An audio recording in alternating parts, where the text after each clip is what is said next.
Hi everyone, আসসালামু আলাইকুম। আশা করি সবাই ভালো আছেন। লতা অ্যান্ড সাইদ ব্লগে সবাইকে স্বাগতম। আজকে আমি একটি ফটো ফ্রেম বানাবো, আর ফটো ফ্রেমের জন্য আমি নিয়েছি একটি হেডফোনের বক্স। এটা পুরাটাই রেডি করা ছিল। হেডফোনের বক্সটি আমি জাস্ট ক্লে দিয়ে এগুলো আগে থেকেই বানিয়ে রেখেছিলাম, শেপ করে রেখেছিলাম। আমি প্রথমে একটি রংধনু সেট করে দিলাম বোথ সাইড টেপ দিয়ে, দেখতেই পারতেছেন। অ্যান্ড সুতা দিয়ে আরও কিছু বলস আমি বানিয়ে রেখেছিলাম। অ্যান্ড বলসগুলো আমি হাত দিয়ে এরকম শেপ করে এভাবে বোথ সাইড টেপের মধ্যে অ্যাড করে দিলাম। অ্যান্ড দুইটা মেঘের শেপ করে আমি দুইটা ক্লে বানিয়ে নিই। অ্যান্ড ওই দুইটাও আমি এই বোথ সাইড টেপের মধ্যে অ্যাডজাস্ট করে দিই।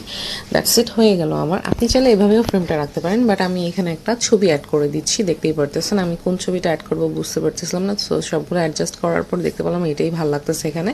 সো আমি এটা অ্যাডজাস্ট করে দিলাম।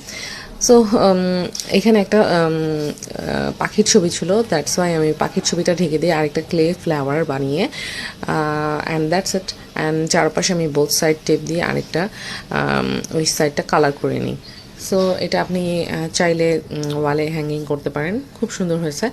আশা করি আমার ইউনিক আইডিয়াটা আপনাদের পছন্দ হবে।